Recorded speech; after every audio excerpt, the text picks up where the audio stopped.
Hello everyone, ज्योतिष क्रिएटिव्हिटीमध्ये आपलं स्वागत आहे. व्हिडिओ पाहून तुमच्या लक्षात आलंच असेल की आज आपण कोणती रेसिपी करणार आहोत ते.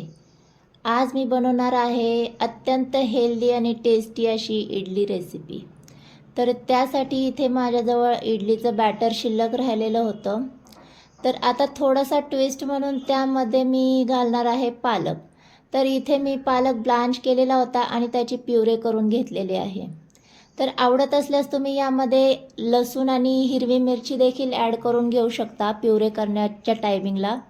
तर आता ही सगळी पेस्ट आपण या बॅटरमध्ये घालून घेऊयात आणि त्यामध्ये चवीनुसार मीठ घालून घ्यायचं आहे आणि छान मिक्स करून घ्यायचं आहे. आणि रेग्युलर ज्या पद्धतीने आपण भांड्याला तेल लावून इडलीचं बॅटर घालून घेतो त्याच पद्धतीने इथे आपल्याला इडली बॅटर घालून घ्यायचं आहे. तुम्हाला यामध्ये जर फोडणी आवडत असेल तर तुम्ही यामध्ये मोहरी आणि मिरचीची फोडणी देखील ॲड करून घेऊ शकता आणि आणखी भाज्या जर आवडत असतील तर त्या देखील घालून घेऊ शकता. पण मी फक्त पालकच घालून घेतलेली आहे. तर आता 10 मिनटं आपल्याला ही इडली स्टीम करून घ्यायची आहे.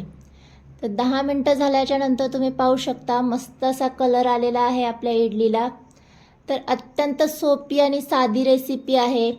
टिफिन बॉक्ससाठी उत्तम असा पर्याय आहे, झटपट होणारी अशी रेसिपी. तर जे मुलं पालक खात नसतील त्यांच्यासाठी उत्तम अशी रेसिपी आहे. तर रेसिपी जर आवडली असेल तर व्हिडिओला लाईक आणि चॅनलला सबस्क्राईब करायला विसरू नका. आणि अशा छान छान साध्या सोप्या रेसिपीसाठी ज्योतिष क्रिएटिव्हिटी चॅनल पाहत राहा. बाय.